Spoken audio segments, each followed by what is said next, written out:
So let me continue with the main protagonist of today's conference, the book, which is the outcome of the first Reclaiming Classical Education conference. This volume brings together exceptional essays and writings from respected researchers and experts, many of whom are here today with us. This book was shaped and brought to life by its great editors, Dr. Richard Fodor, the driving force behind today's conference, and Dr. Joanna Williams, whom I now warmly invite to stage to unveil the book and share a few words about it.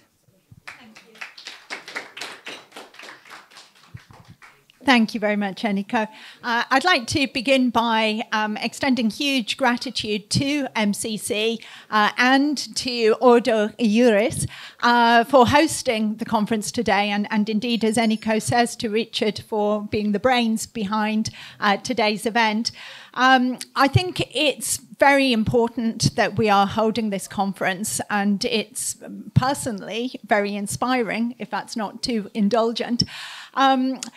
I think it's hard to overstate the Philistinism that shapes much of the discussion about education, particularly in the UK, but I think in other countries throughout Europe and indeed throughout the Western world today.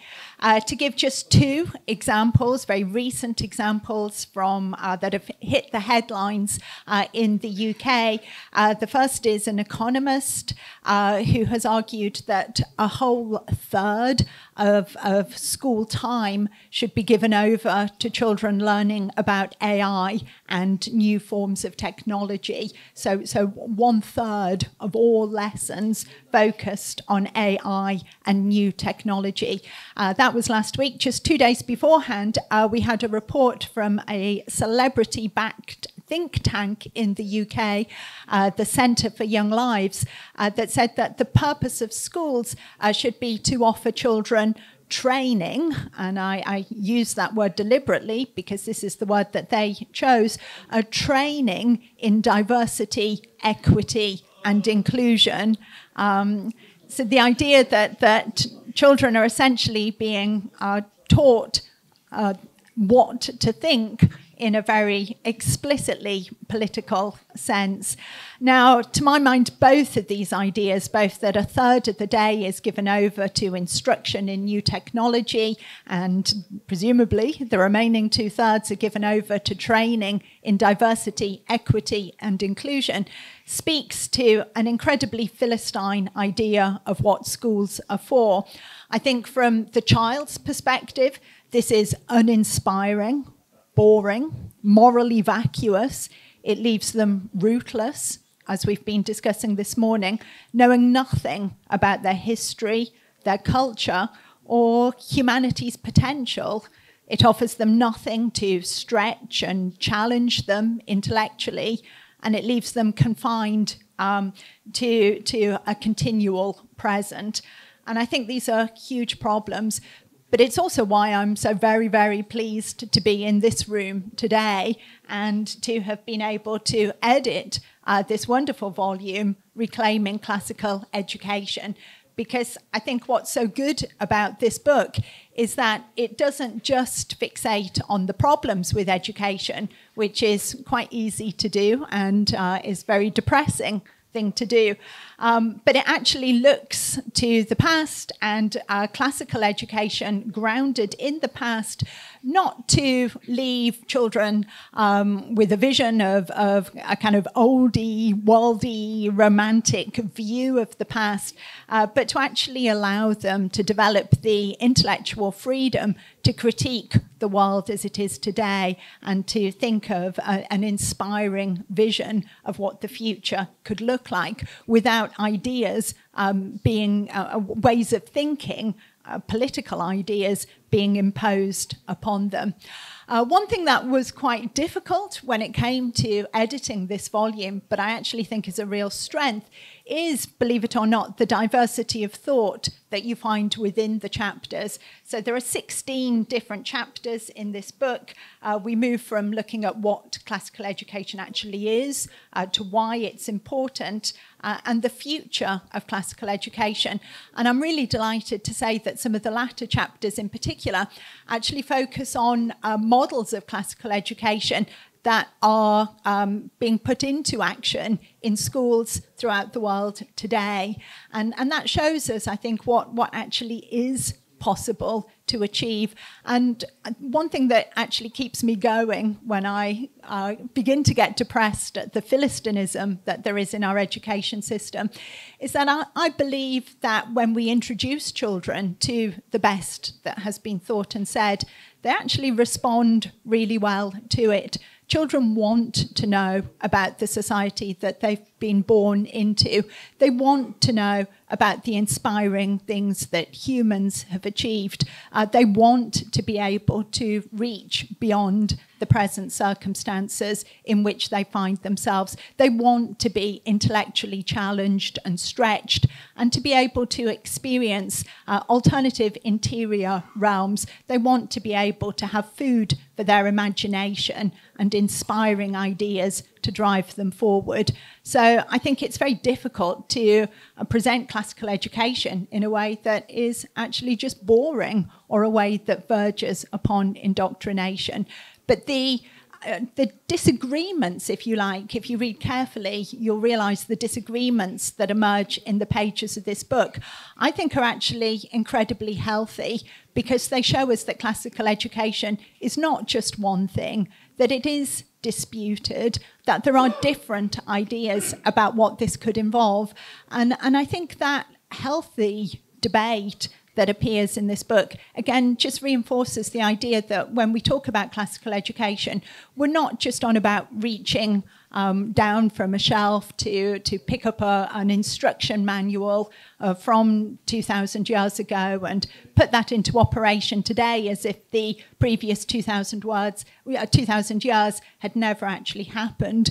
We're looking to take the best that's been thought and said in the past and bring it alive for children in the present, and that often involves competing visions. But I think that debate about what do we mean by classical education, what is the best that has been thought and said, what is most inspiring and most important for us to pass on to a new generation, that's an uplifting discussion to be had. That's a healthy and important debate for us to be engaged in today. And I feel far happier having that discussion. And that's why I'm so pleased that that's the discussion that takes place in the pages of this book, than a Philistine discussion about the technical skills that children should learn, or the best way of instructing them, or training them in diversity, equity, and inclusion.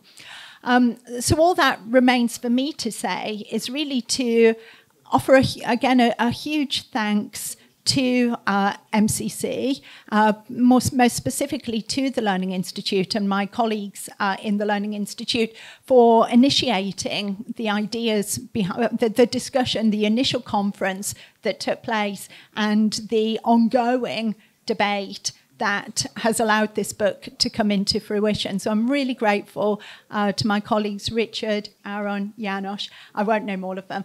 I'll stop now. No, but I'm very, very grateful, because I don't think that this book would have happened without people really pushing for this to have taken place. But I'm also very grateful to the 15 authors who've contributed to the chapters of this book and generally behaved themselves, mostly followed my instructions and did as they were told. There's a few interesting discussions along the way. But yeah, I'm really grateful and very, very pleased that so many of you have been able to join us here today and actually be able to take home with you a copy of the book. And I guess my final remark, just to point to the future, is that in some ways, even though this book is the culmination of a year-long, at least, process of writing and editing, and started with a conference in Brussels over a year ago now, I also hope that in some ways this book is a beginning. I hope it's also the beginning of a global, can we say, debate on how we can make education great again, and actually bring discussions about classical education, the importance of the past, what we can pass on to children for them to make their own in the world of tomorrow. You know, how this book could actually be a very important starting point to inform those debates. So thank you to everybody who contributed. Thank you to MCC. And let's hope this book is not just an end point, but also a beginning. Thank you.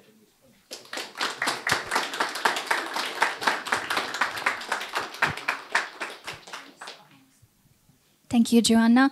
And as Dr. Williams said, all the authors, but also the speakers here today will receive their own copy of the book. And now we continue the afternoon with Liliana Śmiech, Director General for International Affairs at Ludovika University of Public Service, Hungary, and Chairwoman of the Warsaw Institute Board. Mrs. Śmiech, bridges the academic and diplomatic spheres in service of renewing educational sovereignty and tradition. The floor is yours, Mrs. Director.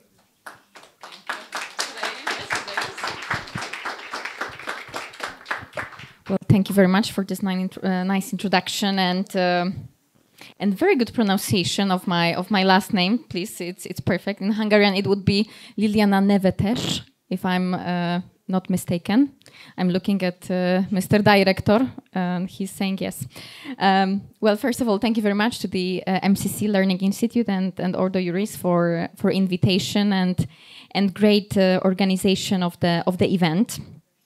And it is a big pleasure and honor to open this extremely important discussion. And I'm not saying it because I'm working at a university, but because this is one of the most important questions of nowadays world. So let me get straight to the education. Education is becoming one of the most contested spaces in society, and not because of grades or funding, but because of the values. What kind of worldview do we pass on to the next generation? Who actually decides what's taught and what's not? And what role do parents, teachers, students, and governments really play in this whole puzzle? We often assume that education systems just evolve gradually, responding to social change. But if we look closely, especially in recent years, also in Poland, what we're seeing is not just evolution, but it's a shift in power. And usually we talk about the shift of power in geopolitical dimensions, but we do not talk about it in this educational sphere. Across many Western countries, traditional subjects, history, philosophy, literature, are being pushed to the margins. Instead, the focus is increasingly on emotional narratives, identity politics, and activism, all under the banner of so-called inclusion, well-being, and progress. Well, I'm not questioning the role and importance of well-being, but when it becomes to the core of education, when classical knowledge, structure, and discipline are treated as outdated, we need to ask, what are we actually building in their place? And here in Central Europe, we ask these questions with a different kind of urgency, because we remember how things looked under communism. Back then, education was one of the regime's main tools. It wasn't about open minds, it was about shaping loyal citizens. History was rewritten, tradition was treated with suspicion, and the family's role in a child's education was minimal at best. And of course, today, it's more subtle, but sometimes the logic of the actions actually familiar. And let me give you two examples that have raised concerns in Poland recently. And I'm not talking here about any kind of ideology, but actually there is a proposal to let students co-decide who should be the director of the schools. Well, it might sound quite democratic. But actually, what does it say about the leadership of a principal and of an institution and experience in the education? Should actually 14 or 15 years old decide who fits to lead such an important institution? There's also a growing tendency to expand state control over how schools are organized internally, even kindergartens. Changes like this might look technical, but actually in reality they reduce the autonomy of educators and give more influence to outside actors. Well, these may seem like isolated developments, but they're part of a broader question. Who actually owns the classroom? Is it national government, supranational institutions, activist groups? Or should it be communities, parents, teachers, school leaders who know the children and the actual context? Dynamic education system, but that doesn't mean that we should give up on the foundations: truth, responsibility, tradition, and excellence. So I will leave our discussion open with this. What happens when we turn schools into laboratories for ideology? Can we actually raise free thinkers if we tell them from day one what they're allowed to question and what they are not? And most of all, are we forming strong, informed citizens or just compliant ones? Let's use this discussion today to ask difficult questions, because if we don't, someone else will answer those questions. Thank you very much, and I'm looking forward to the discussion. Thank you, Ms. Director. Please, before you sit back, you can already take your seat there.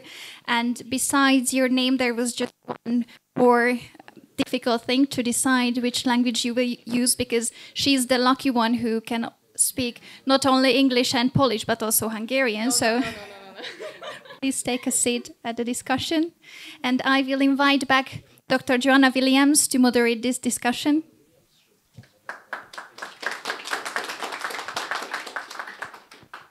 And now I will invite the rest of the panelists, so please, when you hear your name, take your seat here. I now welcome Professor Dennis Hayes, Emeritus Professor of Education and the Director of the campaign group Academics for Academic Freedom.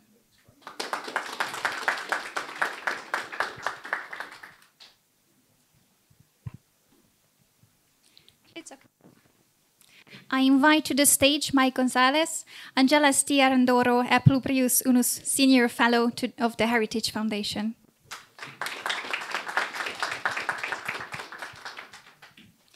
I invite Suay Acikalin, Associate Professor at Ankara Haci Bayram University.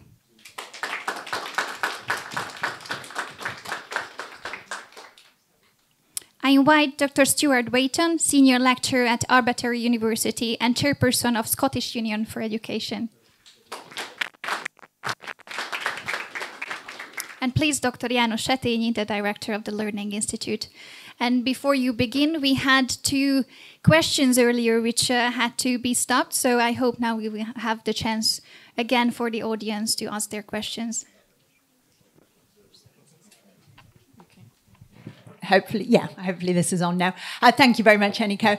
Thank you very much, everybody, and welcome to this panel discussion, Revolt and New Foundations, Current Challenges and Solutions in School. The observant amongst you may have realised that I'm not the person who was down to moderate this discussion initially, stepping in because somebody's off sick, but I'm sure we will make a good job of it. As you can see, we're a very large panel, and I'm aware that there are people in the audience previously who wanted to ask questions who didn't get a chance. So I'm going to use my newness as an excuse to ask very, very short questions, but also to ask the panelists, if you wouldn't mind, please, to keep your answers fairly concise, if you can, and then we can come out to the audience for questions all the sooner. So the first question I have is possibly deceptively short. I would like you to just say, what do you think is the biggest problem, if we're kicking off with the revolt part of the title, what do you think is the biggest problem? So you're only allowed to say one thing that you think is facing us in our national education systems or in our schools at the moment. You're also not allowed to say something that somebody else has already mentioned. I'm the last. You might be allowed to. Dennis, would you like to kick off? I'll draw your attention to a photo that was put on X. You can find it. It was a young lecturer who went to Oxford University and was very excited, not about the lecture, but by the emotional support llamas she met. So that tells you what's happened to universities. But what I wanted to say is a sort of... I'm very concerned about this idea that we're creating a new man, in the original question. And I would say that's not the case, because it's a diminished sense of human being that's being created, and you can't name it. So the idea that it's left is wrong. And if you just think about, think of the answer to Cornelius's question earlier about that Joanna gave actually about Marxists. There's a sloppy call the new man a Marxist man. It's a diminished human being who's very vulnerable, and so it's very hard to name that person. Right? You cannot name it. So you have to. Sometimes people talk about survivors, victims. You can't define people like that. So the new person is very fragile that universities are creating. But the way to look at it, and again we answer this Marxist thing, is Matthew Goodwin, who's an English writer, ex-academic from the University of Kent, and he talks about the new elite. So the people who are creating this are not Marxists. They're the new elite of academics and people working in think tanks and journalists who are a bit like the European bureaucrats. And they love the vulnerable individual because they can manipulate them. And that goes all the way through our schools. Thank you. By the way, that's the source of the frustration, that the new man never shows up. It's always old man. It's impossible to change human nature, and that's what leads to all the frustration and the gulags and all that. So I want to start by thanking MCC, Enrico and Richard Fodor and Sophia. It's been done before, but they work really hard. All these conferences are always very high quality. They have to put up with very cranky and grouchy speakers sometimes. So I really want to thank you for what you put up with what you do. And I'm not speaking about myself, of course. If I had to choose one thing, there's so many things that are out there. But I think the one thing, at least in my country, the United States, it's the takeover of the schools of education as having done the most incredible damage. Because people who go into the teaching profession are good people. My wife is a composition assistant. She's a very good person. She puts up with me. And many of her colleagues are loving people. They want to help. But the stuff they get in the schools of ed, Columbia Teachers College is just in madrasas. And so are all of these, they learn, one of my colleagues, Lindsay Burke, who today starts in the Trump administration, so I will no longer be able to work with her. She did a study. Paulo Freire is the most used textbook in schools of education. It's not as my colleague Jonathan Butcher likes to say, he has actually read Pedagogy of the Oppressed. Thank you. I won't. You did it for me. It's not a book about education. It's a book about revolution. So I would say that's the one thing that I would choose. In terms of public life, I would. It was one word, right? So it's. I don't know whether it's correct in cowardice. Yes. It is when people with comfortable life don't resist the normal suicidal currents of the civilization of their. Every sophisticated civilization has suicidal waves. That's part of the story, but it's up to your society whether the brave people resist that or not. And here in the audience, we don't have the Germans, the French, the Italians and the Spanish. It's a European conference, and we did make effort to recruit them, but they are silent. Because when you are a German professor, you must be, at the moment, very, very, very careful to mention any problem of your education system. It's an existential problem for them. First, the media catches the words, and then the faculty, and then you are done. So cowardice is a problem. We need crusaders, in a metaphorical sense. Relax. Okay. Yeah, I'll give a slightly longer answer to this one, but my answers will get shorter, which was the plan. So just so that people know, we have a newsletter in Scotland, so we're trying to campaign to create what you guys are trying to do. So you should subscribe to that by going to the Scottish Union for Education. It's free, especially if you're a communist. If you're not a communist, feel free to give us some money. And we'd like to publish your work. Like Nicholas, I know he might have thought I was saying he's jingoistic, which I don't. I'm going to try and get his speech, for example, for a recent Substack. So I want to use your wealth of knowledge to make it public, and as public as possible. So on to the question, and this is similar to Dennis's, and I'm prepared to... there's all sorts of problems with education, but the thing I would start with is the problem of a therapeutic culture. This is, people might know Frank Furedi's book on this. So I'm just going to give a few examples of why I think this is a problem. So, for example, when my son went to school, so this is 20 years ago, the first thing that the teacher said was he's going to get circle time 1, circle time 2. This is where the children sit down and sort of talk to each other about how they feel. He's also going to get anti-racism 1 and anti-racism 2, which I actually think it's combined, which I'll come back to. I think we have a kind of child-centered learning. This relates to some of the issues to do with medicalization that was mentioned at the start.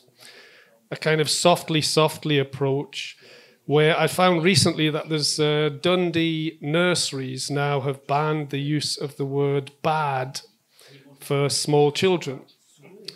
Now, it is funny, but it's also interestingly unfunny, because you think of the process that went through to get to that situation, where people have written a training manual, then trained the nursery teachers. The nursery teachers then learn not to act like human beings, and as adults have for hundreds, if not thousands of years, but they are re-socialized in how to talk to children. Of course, that then means parents will be being re-socialized in terms of how you talk to children. This is what Oliver Roy, the French political scientist, calls deculturation.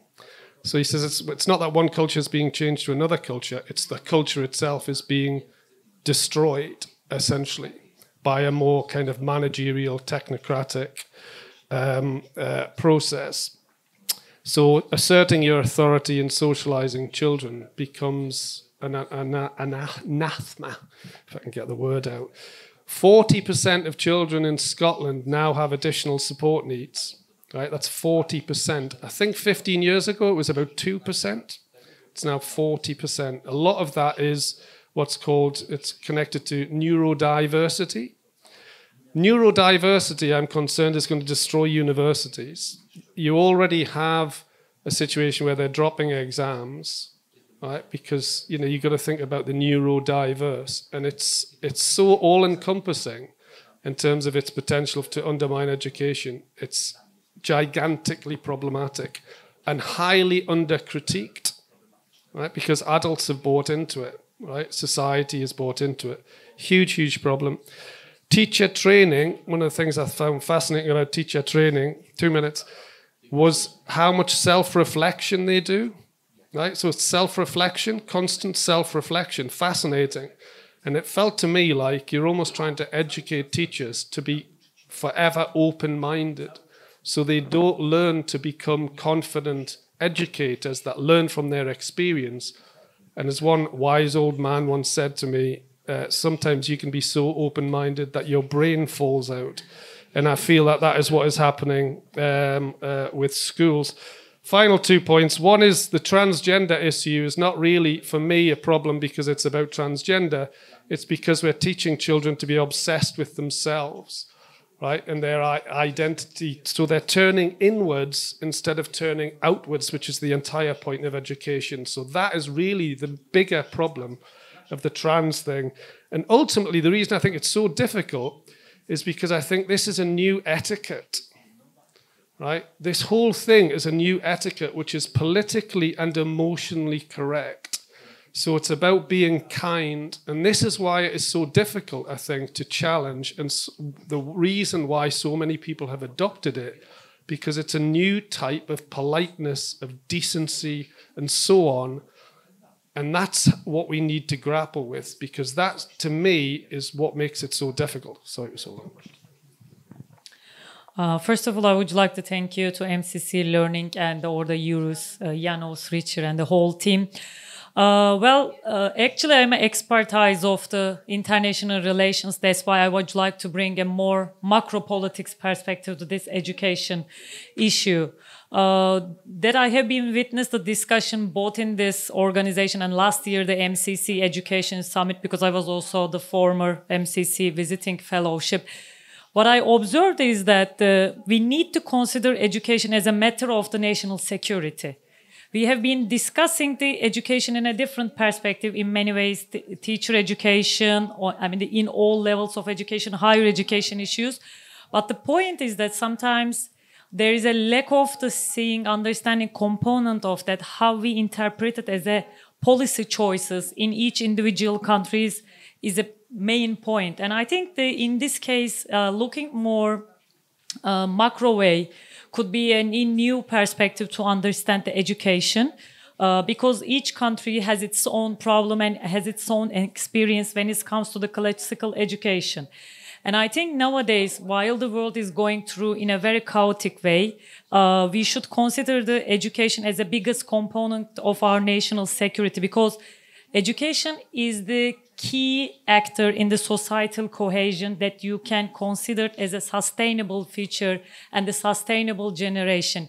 Yes, you should have a very strong army. Yes, you should have a very strong economy. But how we can have it sustainable way? It is only going through a very good education with the very strong values that reflects that national values, as well as they should have the capability to compete in a global level.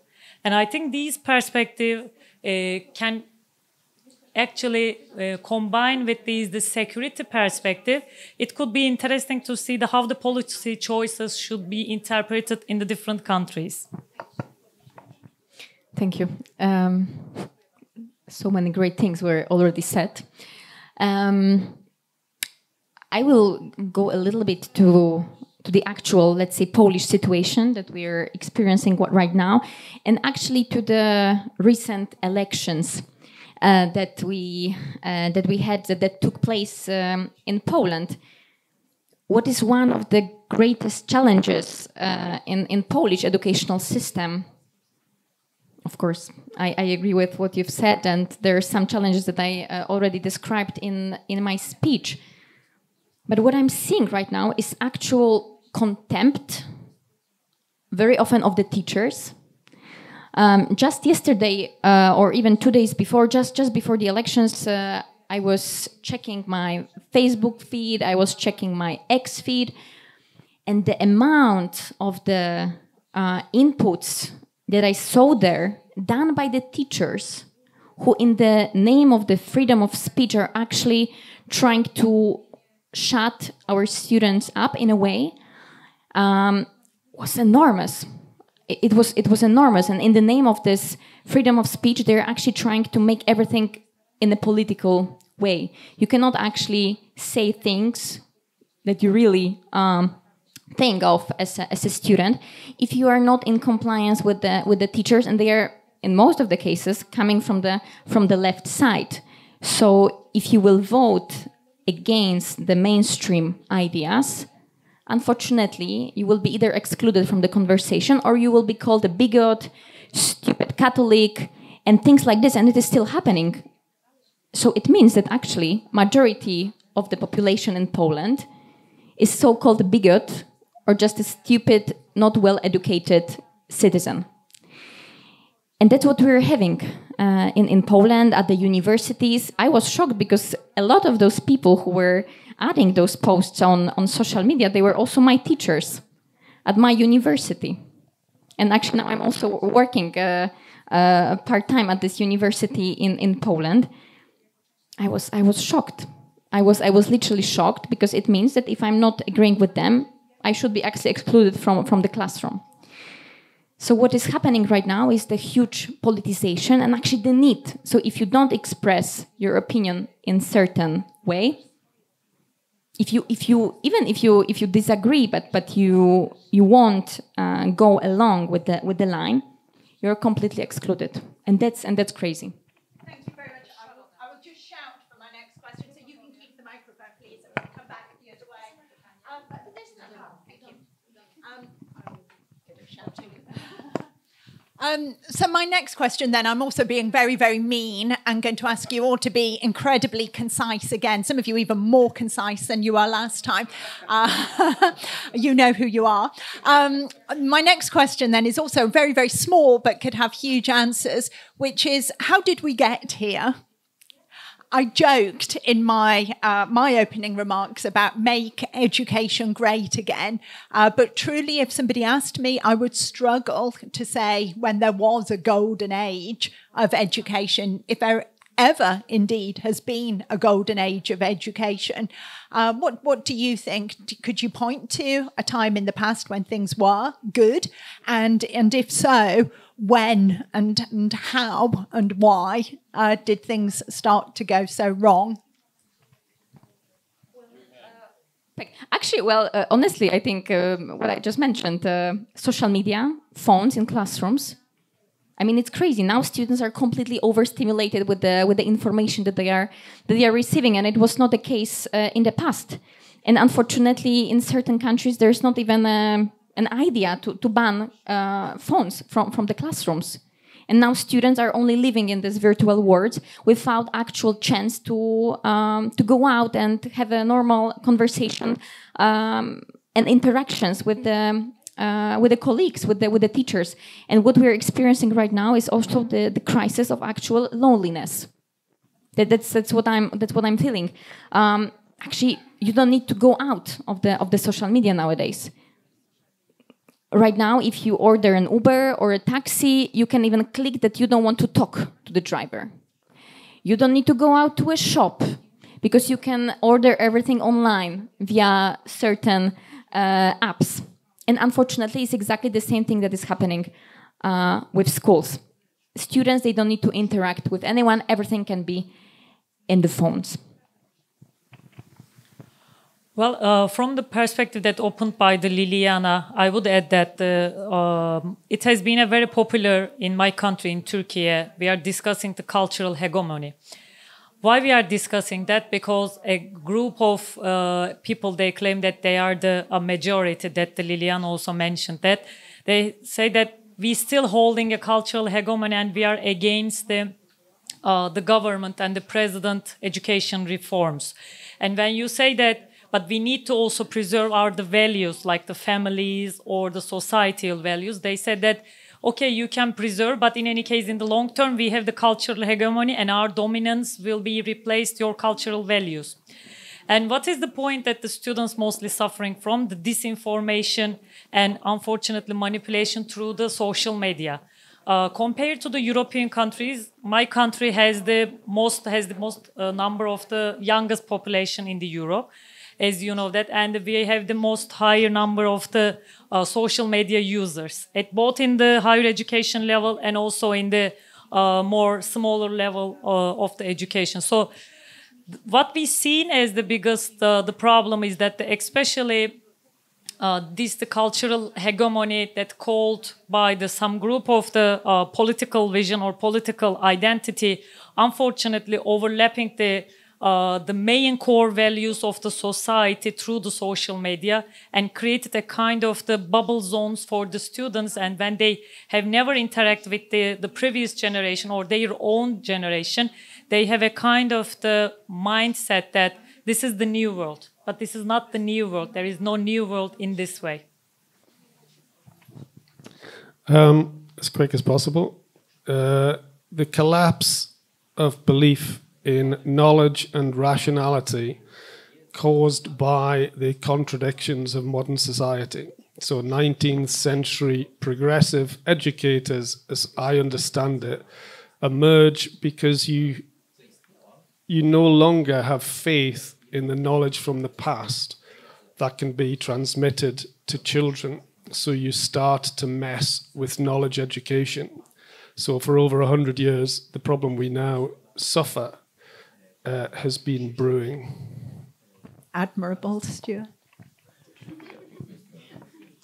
Two things. One is that obviously American liberals with the European intellectual and other roots cloned themselves and globalized themselves. So it's an import stuff which we have received after the 90s, basically.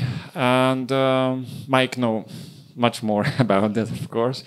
And the other thing is a generational that although it's sometimes they look frightening and very, very strong and global, the first 30 years of my life, I have spent in a social system called socialism. That was not necessarily the best social system you can imagine. And to be very diplomatic, or British understatement, yes. And we knew about it, that it's not good. We knew, of course. And I can tell you that this pressure and this threatening, that's nothing. That's vanilla compared to that which I experienced as young. So this is why the older people who survived socialism has a very strong confidence that we will tackle this thing.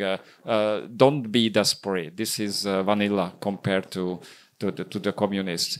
Nevertheless, if you see younger Hungarians like Enikő or Richard or others, I am not sure that we've succeeded to transfer this experience to them. So they are pretty much European citizens, and they share your frustrations more deeply than I do. I'm very optimistic. So how do we get here? It was not happenstance. It was not spontaneous. It was by design. It was on purpose. Some have already mentioned the hegemonic narrative. The New Left in the 1960s. Completely, in fact, they were the first to translate Gramsci. Gramsci had come up with the idea that Antonio Gramsci, that the reason why the oppressed remained oppressed is because they had bought into the hegemonic narrative of their oppressors, and the New Left imbibed this, and then they took over the universities in the 1980s. And I can go point by point and explain. Actually, today I'm publishing my book in Polish. My most recent book, where I have all these ideas. I called the publisher when I was coming over, and they said, "Oh, June the 2nd is when we're launching your book." So I'm doing a press conference after this tonight. And that is then the second question that you asked. I'm going very fast because you said to be brief. The second question that you asked was there a golden moment? And I'm not sure it was a golden moment, but again, in the U.S. context, when I immigrated to the U.S. in 1974, I was among the last group of students to be given in elementary school Americanization classes. All of the New York City public school system was set up to do cultural transmission to people whose parents could not do that for them. And that was a very successful period. New York City, as you can imagine, in the 70s was a bit dangerous, so it's difficult to call those schools a golden age. But I think in the 1950s, when this stuff was happening, I think that New York City did accomplish in taking that whole Ellis Island generation and making Americans out of them. Good luck doing that today. I'm not happy about golden age questions, but there was a time when both people on the liberal side, like Hannah Arendt, and Michael Oakeshott, the conservative, and even Gramsci, all believed in knowledge-based education. That's what they thought. And Brian Simon, who's a well-known British Marxist, wrote something called The Pedagogy of the Oppressed, famous book. But he ends it by saying, the more you focus on the child, the more you take away knowledge. And I think that is sort of what changed at that point. I think it is a political thing. People lost faith in ordinary people, in working-class people. The left certainly did. They moved into universities, as you're saying. But they do have a contempt. You see it in the new elites, total contempt for working-class people. But the twist is, and this is where therapy culture actually is more of a danger than you think, is its caring contempt. You see it all the time. You know, you need our help. You need our support. You only have to listen to anybody talking from the EU and you'll get this sort of thing. You need our help. We're looking after you. You know, and you're pathetic. They don't say that. That's why they can't name it, but that's what they think. And they basically treat you as if you're a very small infant and you need constant help that never stops. And that's why therapy culture is powerful. And if you don't recognize it, because it makes the victim feel they can't be questioned. And if Joanna's the teacher, she can't be questioned either. So it continually perpetuates something that is, Olivier Roy's book, and I will stop on this point, he talks about deculturalization. I think therapy culture, so-called, is a front on that deculturalization, and it's part of the aculturalization. So they're getting away with it, the pretense that there's some new culture coming because of therapy culture. And if you don't recognize it, there's no chance for knowledge-based education. Thank you. So my final question, again, a small but difficult question, is what are the solutions? What needs to happen? How do we reclaim classical education? Now, I know I'm being very mean. Again, it's a small but very, very big question. But what I would like you to do, please, is to just be thinking of that. Think about how you would like to answer that question. And we'll take this opportunity, whilst you're all thinking of what you would say, to go out to the audience and see if we have any questions from the floor. Please stick your hand up, particularly if you wanted to speak earlier and didn't get a chance. We can take you now. Thank you. The lady in the green dress. Hello, good afternoon. My name is Anna. I'm trying to be brief. I remember your suggestion. Okay, what you are all saying is super important, but you're missing, I guess, the most important part of human development, which is since the baby is born. And I'm a mother of two. My kids are 2 and 6. And you cannot imagine how much the propaganda is poured into children's heads since they are born. Rainbows, unicorns, feelings above everything, and Peppa the Pig, which is trash. There is one Polish professor, psychologist, who doesn't even touch the subject of, feminism, their identity. The father, obviously, of Peppa the Pig is clumsy and cannot even, put the nail in the wall. So Peppa the Pig should be banned. And this influence is so strong that even my parents, who are very conservative, they, for example, some time ago bought a little smartphone for my son, who is 2, and the producer says it's your first baby smartphone from 6 months to 36 months. And this conditioning, because this is conditioning, will create new humans, and you cannot really imagine, because all the people here, our childhood was simple. Climbing the trees, well, I didn't climb because I can't, but you know what I mean. Running, just having fun. We were just children. Do you know that in Poland, 9-year-olds tried to commit suicide? I mean, when I was 9, I cannot imagine we even could imagine there was something like suicide. So just to sum up everything, you cannot create a healthy society, US, Turkey, Poland, whatever, if from the beginning babies are bombarded with this trash. And this is so subtle that I think we should speak more about it. So that's my observation. Thank you. Thank you very much. We'll take a few before you respond. Yeah. Thank you. That's a great discussion. So I'm Paige from Canada, and I am a mom of 3 boys and 1 girl, and it really has dawned on me since I've had 2 of those kids enter the school system that school is very challenging for boys in a way that it is not for girls. And I think that the social emotional learning component has a lot to do with that, and taking out some of the aspects that boys find exciting about school, whether that's violence in history or whatnot. So I'm just wondering maybe if you could give some feedback on how this fits into a view of classical education, if we can find some kind of way to pull boys back into finding that joy of learning as well. Thank you. Do we have any more before I bring the panel back in? No? Okay. So leave my question about what the solutions are to one side for now. Just if you would like to respond to anything that's been said from the audience. Well, I'm going to answer your first question because I want to tell you something. I remember János talking about the lonely knight and the ark. But people are doing things, and I mentioned in my article St. Martin's Catholic Academy in Leicestershire, which runs something called the Exemplary Leadership Programme, and that's to teach leaders to defend and promote knowledge-based education in their schools. They've had 500 people go through it, 350 schools, reaching 300,000 children. They're now going on to a teaching programme for ordinary teachers, massively influential throughout the Midlands and north of England. And they really are changing the lives of students. And they're actually doing it, and it's spreading. And I think it's partly to do with Nick Gibb. But when we had the last conference, I then got contacted by a head teacher who was setting up a school in Dudley, a poor part of the West Midlands. And she set up King Alfred School, which is a knowledge-based primary school. She's funding it, through charity. So things are being done, and there is a way forward that's outside of the academic world. And I think we need to get more I've said this in my article, we need to get more in contact with teachers and win them over, because they are ultimately the way forward.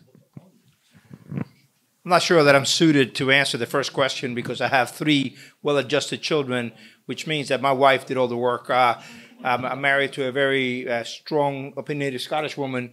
We had a division of labor in my house because she's Church of Scotland. That means she's basically godless. I took care of the religious education. I was a Catholic. I made sure that they went to church. I made sure that they had this strong grounding in Roman Catholicism. And I think that worked really well. And I also complained to the school every time they tried to indoctrinate them into Marxist ideologies. On your question, I think completely we have criminalized boy behavior. And I can only speak from my perspective. I didn't look for fights in high school or junior high, but I got into an enormous number of fights. I have 2 sons. One who's 23, went through high school without getting into a single fight. The other one is high school, one last year of high school, not going to get into a fight. And I think that they have criminalized what is normal, which is to fight in other boys at recess. I just do not understand how you get through high school without knocking somebody down or having being knocked down yourself. So I think at this point I'll pass the camera. No, I agree. No, I agree. Yeah. Okay. Not for this, but for your question. Can we start? If you want to, yes. If you'd like to. For boys, if you don't want to fight, but I agree with Mike. Of course, it's part of normal life, and inception. It's a way to learn, but generally boys need a challenge. This is because they can differentiate between the teacher and the subject earlier, and they can like the chemistry teacher, but they realize that they are not interested in chemistry. Girls, for a much longer period, if they like the teacher, they're ready to learn chemistry for the sake of the teacher, But the boys, they need challenge, whether the challenge is outside of the school, scouts or other things, or whether it's the MCC model, which will be proposed, this decathlon, 10 months of challenges to do, or any other thing. It's okay, they need challenge. They can have projects where they organize themselves and independent research, meaningful activities. That's for the boys. And we love the girls. It's not the gender biased opinion. Anything, is that your question? I would like to tell you one principle is that once you have a flu, then you recover within a day or 2. But when you get through a cancer treatment, then the full recovery after this kind of decades of destruction, of course, then you need 5 years at least, which means that, and that's an advice from Hungary, that you need a certain political stability in order to implement reasonable educational policies. If your government is elected for 4 years, they can do something, but they cannot turn the tide. You need at least 2 electoral cycles. Stability, sustainability, and then you have time to implement step-by-step gradual changes, and the changes should be sustainable. You can't build coalitions of parents. The Polish are doing that. You can't build a coalition of bright students. behind the conservative case in 2 years and 3 years. Of people who have only this marketing, communication, PR, and they want to survive today and produce something for tomorrow doesn't lead you to anywhere. Of course, long-term political stability in a democracy has its price as well, of course, but it is worthwhile to invest and hold on. Yeah, I'll answer this question, his boys' question a bit. I think parents are key. I mean, Scotland, I mean, you guys come from different countries. If you want to see an absolutely horrific education system, come to Scotland. On their tourist board. When you were famous. Yeah, so yeah, I know the track of it. So for me, a key thing is parents. And the reason a key thing is parents, so the term classical education, I'm not sure how useful that is. I mean, it's useful for me, but parents don't know what it means. Parents would have known what it meant. Would have known what it meant either. So education, knowledge education, subject-based education, real education. So I'll give you a couple of examples recently, which is that a parent had been told that her child, who is about 9, 10, was doing really well at school, and then she read one of her essays, and it was garbage. And so she went into the school and said, "Where's the red pen?" Like, meaning the red pen on the essay. And the teacher said, "Oh no, we don't do red pens.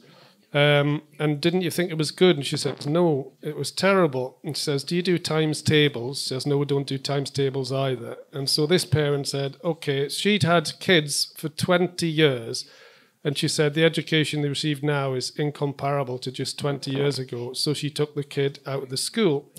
Recently I found out that you can pass both National 5, which is the kind of 16-year-old, and a higher, which is the 17-year-old, 18-year-old, without English, without ever reading a novel in Scotland, right? You can read 5 poems, a short story. You can also do a film review.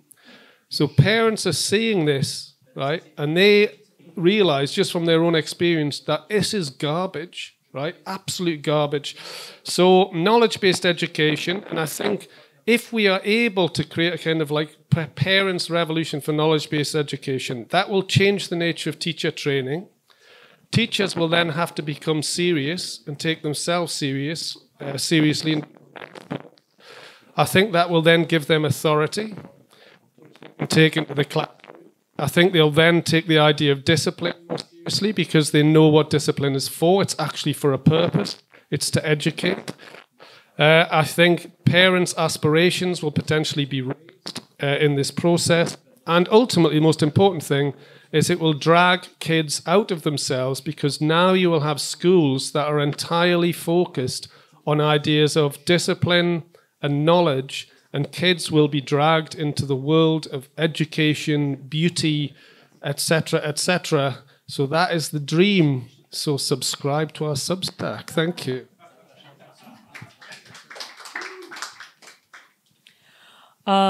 Regarding your Joanna questions, I would say intellectual sovereignty equals to national sovereignty. So we need to keep this as much as possible. And regarding the solution, again, it could be considered as a little bit macro level, but the political leadership is very important. And János mentioned a very clear position that political stability with the strong political leadership brought much more effective education policies. And one last comment I just want to say also for the solutions, and one of the women that commented here.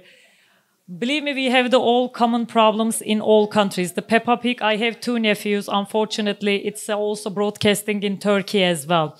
What I mean is that we should talk more about our common issues. Otherwise, we couldn't find the common solutions. I mean, regardless they are countries, culture, religious, we have stand for the common values like the anti-LGBT, the family stuff. I just want to give one example from our president, because Last year in the UN Leaders Summit, the President Erdogan was one of the only leaders that stand against the LGBT dominance in the world. And later, few days later, the previous Pope called him by phone and thanks for his position and standing against our values and the family values as well. So bringing global issues need to be addressed by the global solutions, but the strong political leadership ended up with the intellectual sovereignty and the national sovereignty. Thank you. Very important. I took back for a moment that with the question, can conservatives learn from each other? Because the liberals globalize themselves. They are all the same everywhere. And they work together. Can we work together despite of the national differences and cultural things? Very important. Thank you, János, for giving me the mic. I just wanted to mention the story from the childhood when we were able to climb the trees and we were doing sports. I think actually that's the problem, that nowadays kids don't do sports.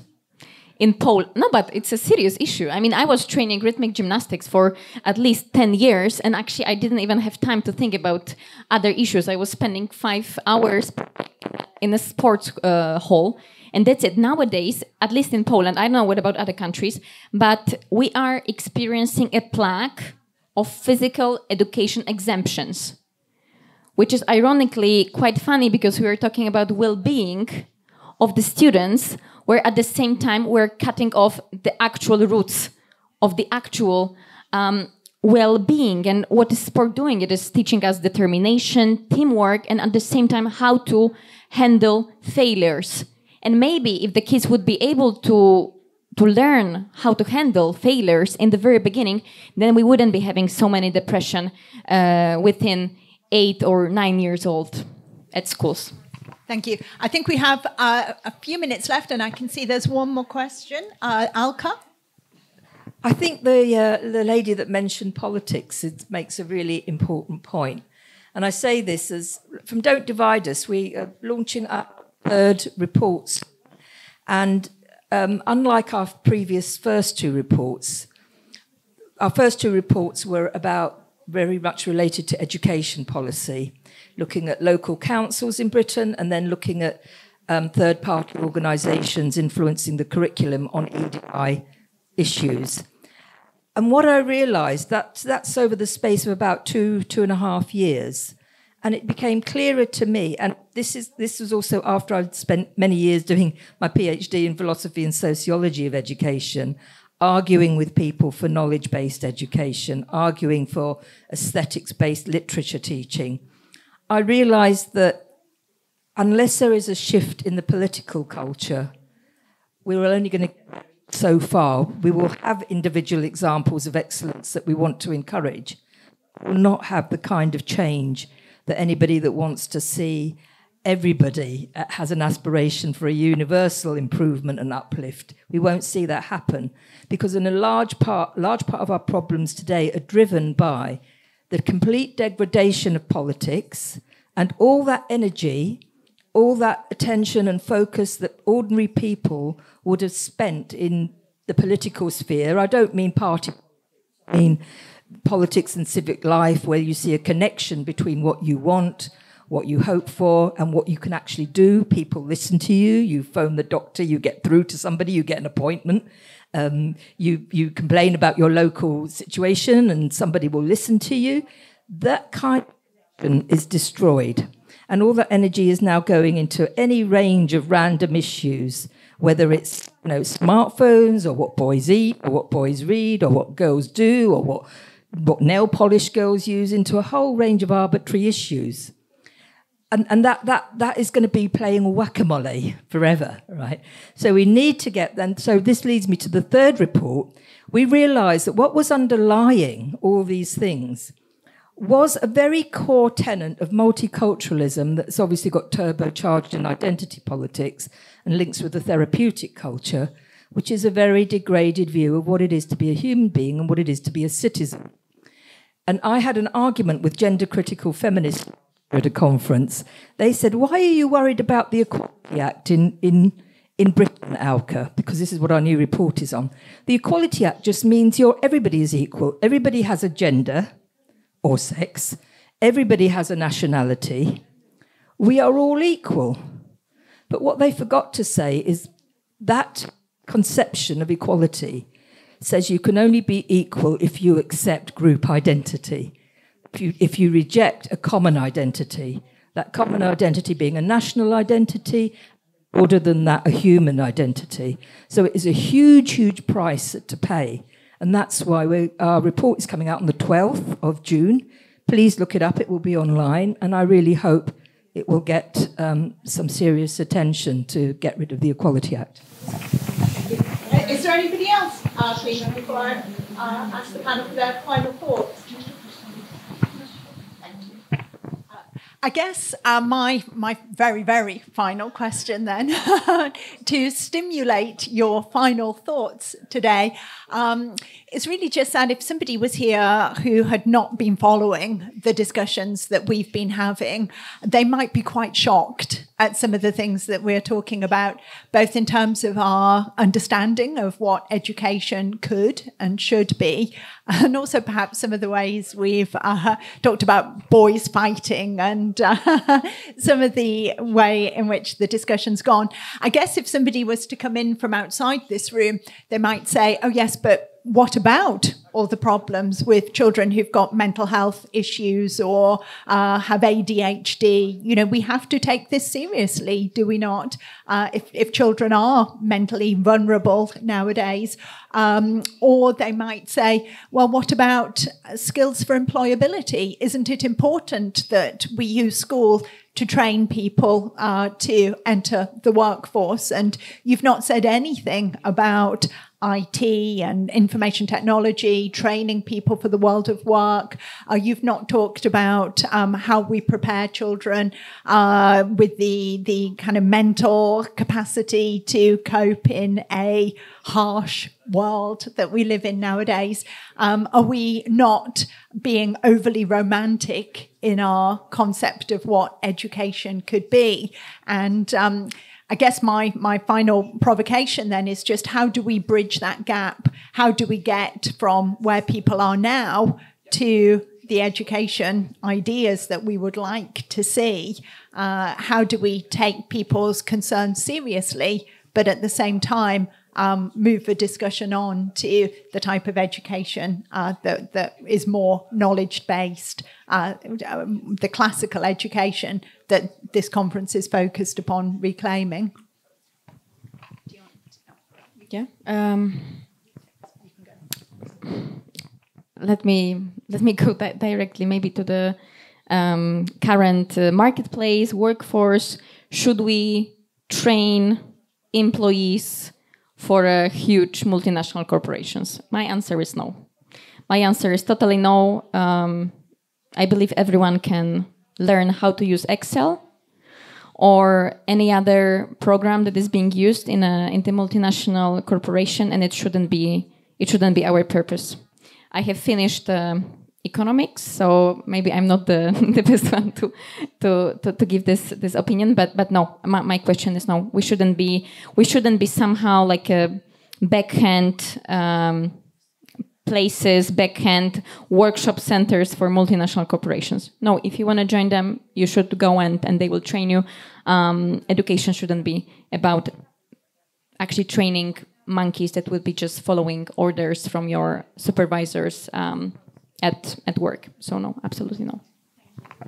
One of the ways we try to persuade people in the dangerous rise of therapeutic education, and people have done it here, is to give examples that say, is this what you want to happen to your child? Because some people actually cried when we did talks about the book at first, but upset about their pupils. But let's give you one example only, one of the examples we use is about a young girl crying. She doesn't want to go to school tomorrow.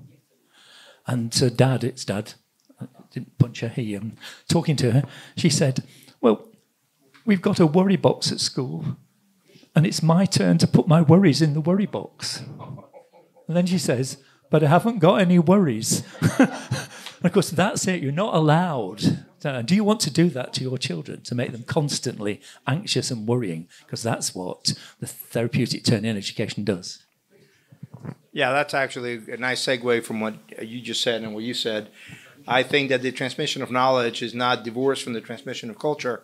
We can choose to teach Pericles or Socrates, or we can choose to teach outright lies like America started and with the arrival of the White Lion in 1619, or just emphasizing the very real slavery and Jim Crow that followed, but being obsessed about it.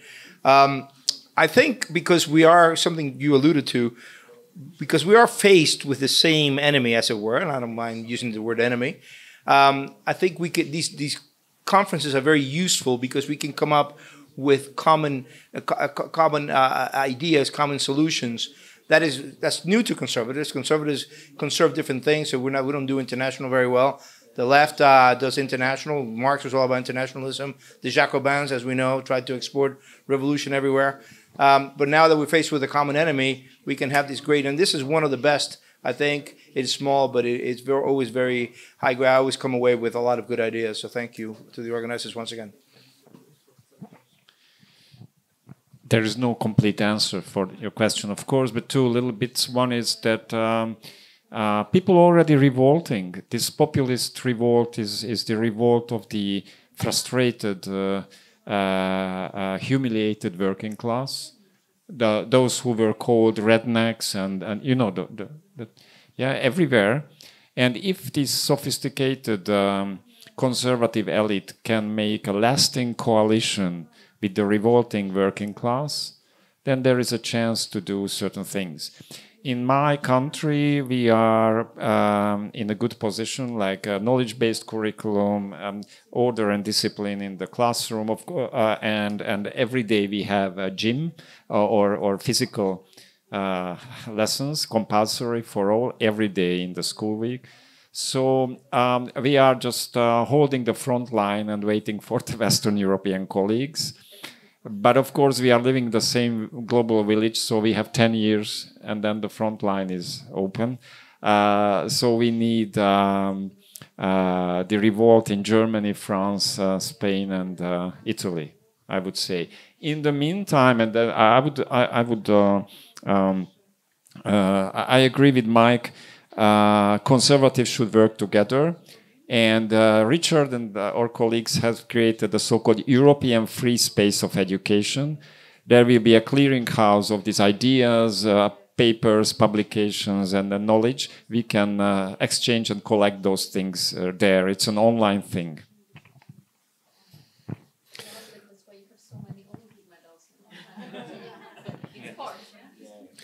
Yeah, I like optimists.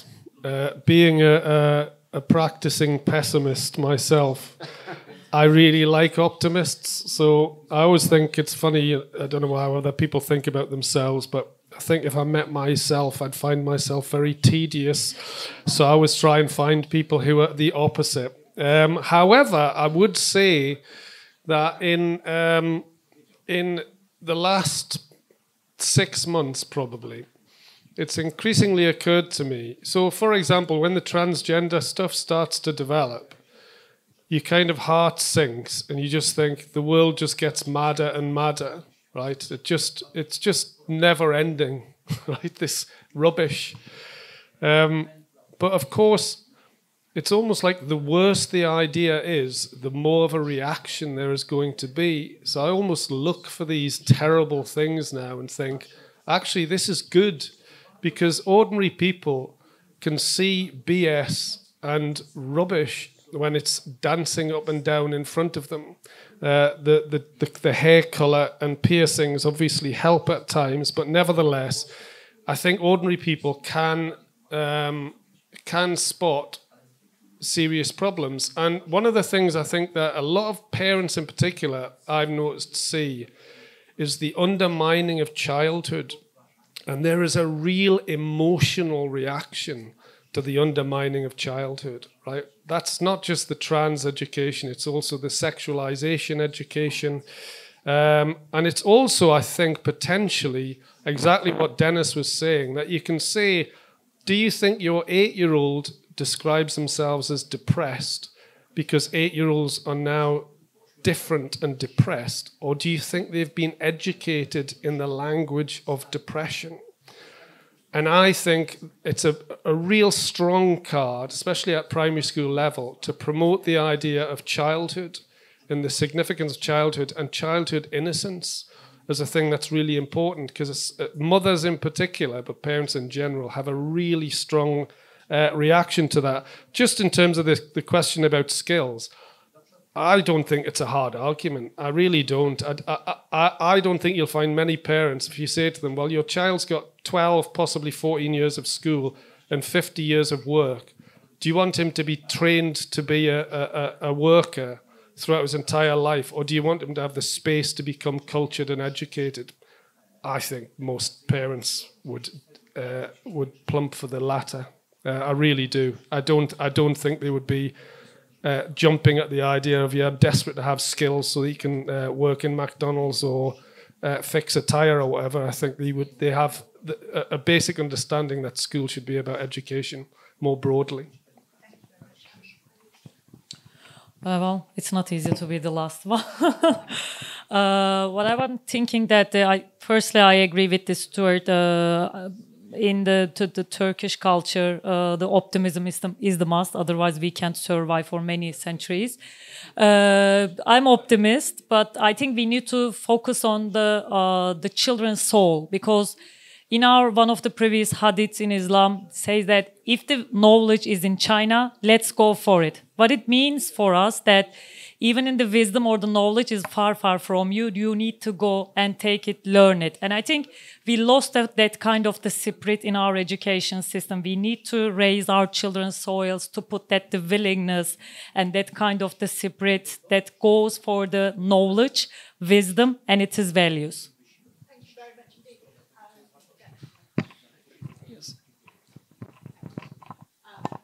To say was to thank the people on the panel and thank the people who've made contributions. Thank the people who've made contributions from the audience, and it was really illuminating discussion. Thank you very much indeed, everyone.